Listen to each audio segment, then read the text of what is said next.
Hello, Dr. Miaken Zeigler here, and I just want to thank you for showing up tonight and bringing an open mind and an open heart to the conversation. As we come into Thanksgiving week, this is one of my favorite topics, is talking about gratitude and how it impacts our health. And as I dive into some of the research and what we're going to cover tonight, I hope it gives you some perspective on the current state of the world. And if we are tuned into, news and really concerned and diving into the impacts of coronavirus, in our communities and, all of the detrimental effects of it, it really has put us into a state of fear, anxiety, really has negatively impacted our health and well-being. And so I love this conversation on gratitude because it is one of the quickest ways to change our emotional state. And as you'll find out, our emotional state is vitally important to our overall health and well-being. So let's dive in, because I do believe that there is so much to be grateful for. So we're talking about gratitude, and really heartfelt gratitude. It is one of the fastest ways to change our overall experience and perception of, what we are experiencing in our world. And if we just look at this first bullet point of heartfelt gratitude, also known as appreciation or thankfulness, this is feeling and expressing gratitude that turns our mental focus to positive, which compensates for our brain's tendency to focus on threats, worries, and negative aspects in life. Again, we've got this parasympathetic and sympathetic nervous system, those two branches that make up our autonomic nervous system. And that autonomic nervous system is vital for our survival. And so our tendency is to go into survival mode. And that's where our brain's tendency to focus on threats, focus on worries, focus on what we need to surpass to survive. That is a neurological patterned response. And so feeling and expressing gratitude compensates for that neurological response. So gratitude creates positive emotions like joy, love, and contentment, which research has shown undoes the grip of negative emotions like anxiety. Okay. Fostering gratitude can also broaden your mind and create positive cycles of thinking and behaving in healthy, positive ways, which I think is really wonderful. So one research that I looked into was how keeping a gratitude diary impacts the overall well-being of a person.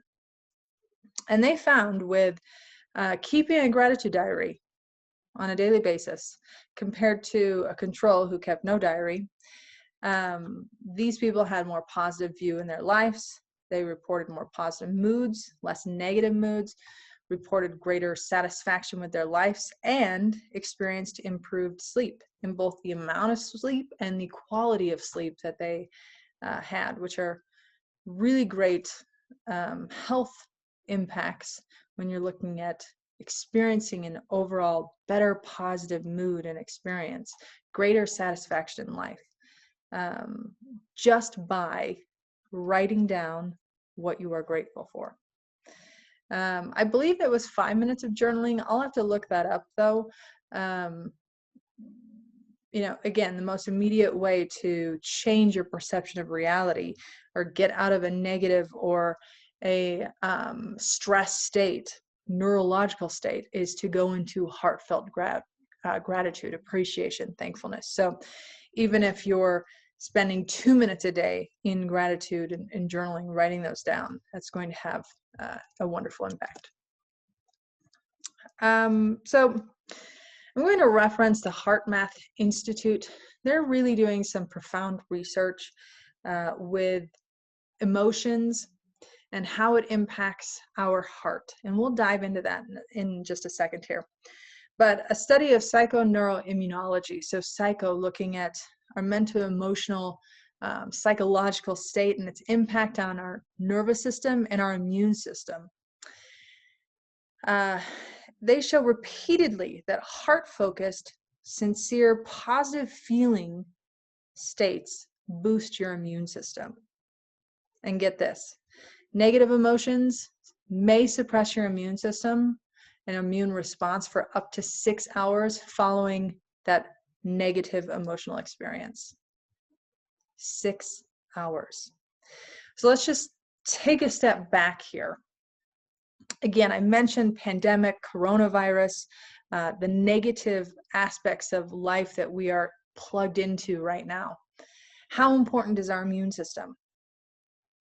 Vitally important, right? No matter the disease, no matter cancer, no matter the chronic disease, no matter the virus, but especially when we're talking about, and not just waiting for, say, a vaccine, but doing and implementing the things in our life that support health and well-being and support immune function. Positive, heart-focused, sincere states boost your immune system, and a negative one will suppress it for potentially up to 6 hours.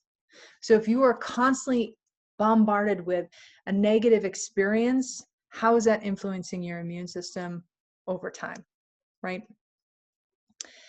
Another fun fact is a cascade of 1,400 different biochemicals are released by the body as soon as your body senses a stressful emotion.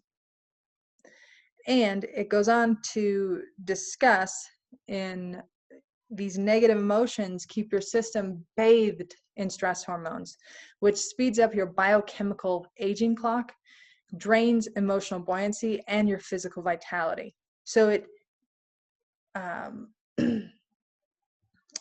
increases your aging and decreases your vitality just by experiencing a negative emotion. And again, if this is something you are continually experiencing, suppresses immune system, increases aging process, reduces your vitality. So one way the HeartMath Institute assesses your psychoneuroimmunology is through heart rate variability measurements. Okay, and for those of you who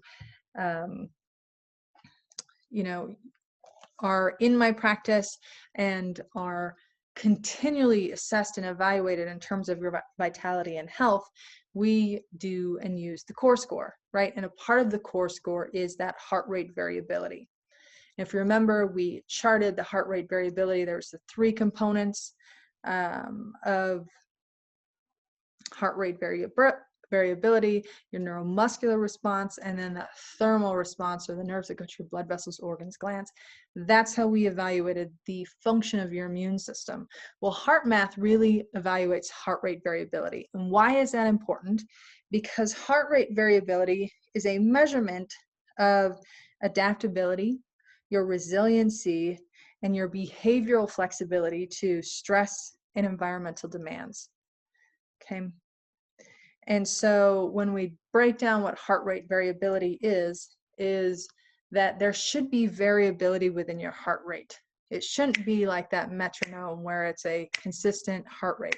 There should be, you know, teeny tiny gaps of time between those heartbeats should be variable, right? And the more variable that is, the more highly adaptable you are to respond to stress.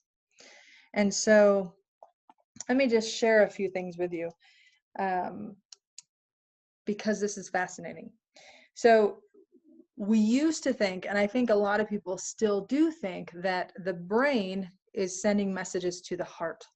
But what we're actually finding is that it is mutual relationship where the brain sends messages to the heart, but the heart also sends messages to the brain, and they both influence each other. So the heart sends more messages to the brain than vice versa.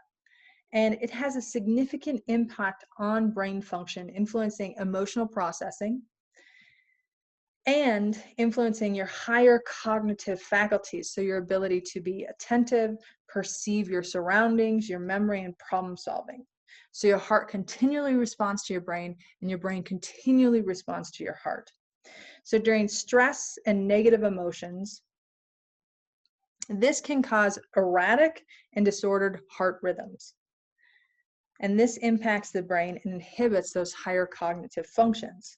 So this limits your ability to think clearly, remember, learn, reason, and make effective decisions, right? So when we were under stress, we make impulsive decisions. We don't necessarily make the best decisions. On the contrary, positive emotions benefit the entire body, and profoundly affects how we perceive, think, feel, and perform. And so when we're looking at heart rate variability, we want to see this order and this synchronicity within the heart rate, but we do want to see variability that indicates a level of resiliency in your ability to adapt to stress. And one of the ways that they measure that is through, or describe that as through coherence. Okay, and how HeartMath describes coherence is your mental, emotional, and physical state where the mind, heart, and your nervous system align and function in a higher degree of balance and harmony. The higher level of coherence, the higher level of function and adaptability. And so the way I love to think about coherence is we have trillions of cells within our body. I want you to think of those trillions of cells as a flock of geese or a school of fish or a symphony, right? Each one of those fish or geese or instruments is one on its own. But when working together as one unit, they work in harmony. They work in sync. They have a level of coherence. So when you can address and support a healthy heart rate variability, your level of coherence actually raises in the body. And when you see a higher level of coherence, see a higher level of function, and that crosses over to emotional state, immune function, brain and nervous system function, cognitive function, and how you process your environment. And so emotions play a huge role in your level of coherence and your heart rate variability measurements. And so again, going back to this first slide, what is the fastest way to change your negative experience is to go into heartfelt gratitude. And so if we dive into this a little bit more, there's a couple techniques that HeartMath uses to put us into a different state or to increase our level of coherence to improve immune function. And this first one, if you want to take a picture of this slide or write it down, come back to it. But this is called the cut-through technique. And the first step is to, number one, be aware of how you feel about an issue at hand. So if you experience negativity, taking a step back and just assessing and evaluating, how am I feeling about this issue?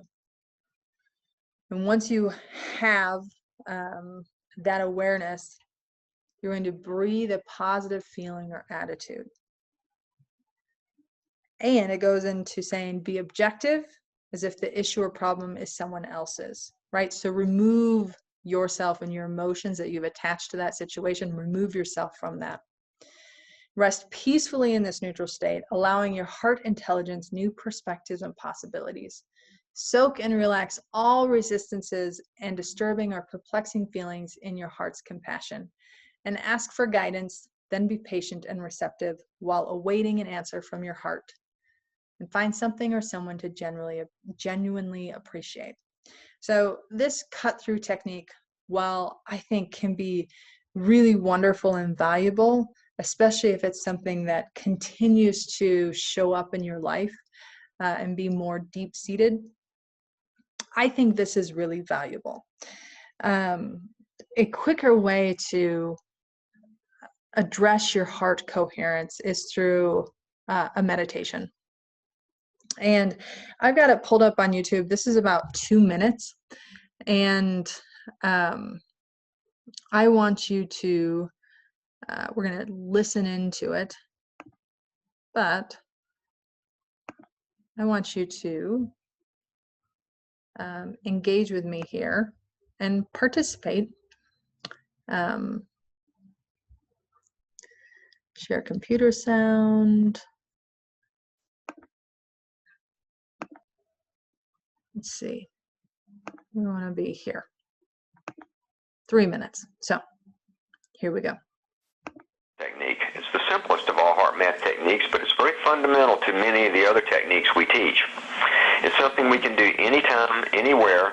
You can do it with your eyes closed. You can do it with your eyes open. And what it does is it brings your heart and your brain into a more aligned state at the physiological level. We measure this stuff. HeartMath's known for its science. We measure these changes, and it synchronizes heart and brain at a physiological level. And then what it does is it begins to open up the brain so that we begin to experience more of a flow of these type of positive emotional states that we want more of in our life. And it's something we can do very quickly. So if you'd like, in our program today, I would be glad to share this with everyone who's listening. I would love it, and I know everyone would love it. Please proceed. That's great. Okay, so eyes open if you want to, or eyes closed if you're in a place where that's appropriate. And it's a 3-step process. Okay. Step 1 is called heart focus. What I'd like you to do, invite you to do, is to shift your attention from up in your head down into the area in the center of your chest, the area of the heart. Sometimes it's helpful just to feel like you're taking an elevator down. All of the thoughts and things that are happening there, just descend down and focus your attention in the area in the center of your chest, the area of your heart. Okay. Now, maintain your focus there, and step 2 is called heart-focused breathing. Breathe naturally and normally, but a little deeper than you normally would. And as you breathe, pretend as if the breath is flowing in and out through the center of your chest, the area where you have your focus. We'll do this for a few breaths. Inhale, breath's coming in through the heart. Exhale, back out through the area of the heart.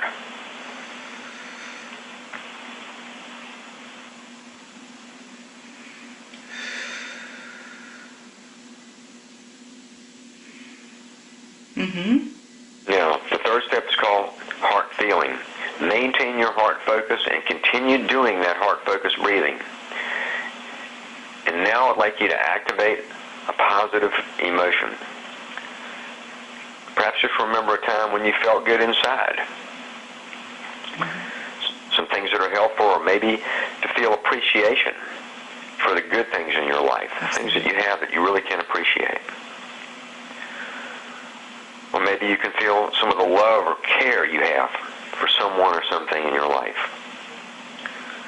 Or maybe a feeling of compassion for others. Those type of positive emotions. And without straining, do your heart-focused breathing and just feel a heart-related emotion like that, and breathe it in and out through the area in the center of your chest.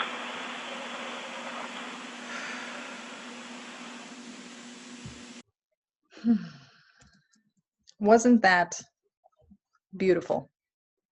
And that was he probably spent a minute and a half leading up to the technique. So we really spent about a minute and a half, in that heart-focused breathing and heart feeling. And so just to go through that again, because I want you to write that down, is the first step with that is, because I didn't write it down on my PowerPoint, is that heart focus. Take that elevator down from your head to your heart, and then go into that heart-focused breathing where you actually focus on your breath coming in and out from the center of your heart. And then once you've done that, the heart feeling where you activate that positive emotion of that memory or that person, that appreciation or the blessing, the love or care that you have for somebody, the compassion that you feel. And I will tell you, if you spend 2 to 3 minutes in this heart coherence meditation, it is going to drastically change your experience and the order and rhythm of your heart rate variability, your coherence, change your emotional state, which again impacts immune function, impacts the biochemicals, the neurotransmitters and hormones flowing through your blood, and can improve vitality and aging, right? Who doesn't want that? So I love those techniques. Come back to that often because I think it can be really profound. So I want to dive into just a little bit of a different conversation. This here is the map of consciousness, and David R. Hawkins wrote a book called Power versus Force, and he actually quantitated the effects of consciousness into energetic frequencies. And so if we just take a step back, epigenetics. It is the study of how your environment impacts turning genes on or off, so impacts your genetic expression. Okay, consciousness is a big player in the role of epigenetics and how your genes are turned on or off. And what's cool is we have this map of consciousness where we can actually take a look at the associated emotional states that you are experiencing and how it's either supporting your health or taking from your health. So if we just go to the 250, at 250 frequency, this is considered power consciousness. So 250 and above is a power consciousness, and this means the body tests strong. It is associated with optimum immune function. Okay, anything that is 200 and below is considered body testing poorly. So stress within the body, and would indicate stress to an immune system and function of the body. And so again, if you look at some of these emotional states at this 200 level and below, right? We see fear, we see anxiety, we see grief, anger, despair, right?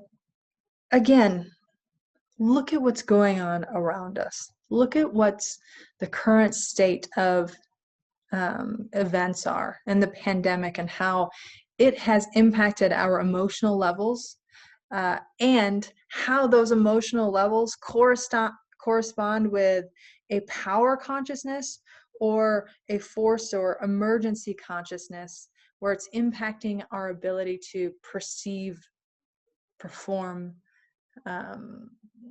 and really express health, right?